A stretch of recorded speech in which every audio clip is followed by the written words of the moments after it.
প্রায় লরিতে আগুন 16 নম্বর জাতীয় সড়কে দাউ দাউ করে জ্বলছে লরি। হলদিয়া থেকে মেদিনীপুর যাচ্ছিল লরিটি, হঠাৎই দ্বারিকাপুরের কাছে আগুন ধরে যায় লরিতে। প্রাণ বাঁচাতে লরি থেকে ঝাঁপ চালকের। ঘটনাস্থলে দমকল ও ডেবরা থানার পুলিশ। শর্ট সার্কিটের জেরে আগুন লেগেছে বলে প্রাথমিক অনুমান। দাউ দাউ করে জ্বলছে লরি জাতীয় সড়কের ওপর, 16 নম্বর জাতীয় সড়কের ওপরে লরিতে আগুন। ঘটনাস্থলে দমকল পৌঁছেছে, পুলিশ ডেবরা থানার ঘটনাস্থলে। আতঙ্ক ছড়ায় জাতীয় সড়কের ওপরে লরিতে, হঠাৎই আগুন লেগে যায়। হলদিয়া থেকে মেদিনীপুরের দিকে যাচ্ছিল লরিটি, হঠাৎই দ্বারিকাপুরের কাছে এই আগুন লাগার খবর এবং তারপর প্রাণ বাঁচাতে লরি থেকে ঝাঁপ দেন চালক। ঘটনাস্থলে দমকল এবং ডেবরা থানার পুলিশ। শর্ট সার্কিট থেকেই আগুন লেগেছে বলে প্রাথমিক অনুমান। যে ছবি আপনারা দেখছেন, দাউ দাউ করে জ্বলছে পুরো ভস্মীভূত একটি লরি। পশ্চিম মেদিনীপুরের ডেবরায় 16 নম্বর জাতীয় সড়কের ওপর এই ছবি। পাশ দিয়ে একের পর এক গাড়ি যাচ্ছে, এলাকায় আতঙ্ক ছড়িয়েছে।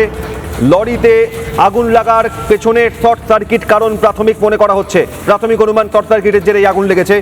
পশ্চিম মেদিনীপুরের ডেবরায় দ্বারিকাপুরের কাছে হলদিয়া থেকে মেদিনীপুরগামী লরি 16 নম্বর জাতীয় সড়কের ওপরে হঠাৎই আগুন লেগে যায়। প্রাণ বাঁচাতে লরি থেকে ঝাঁপ দেন চালক।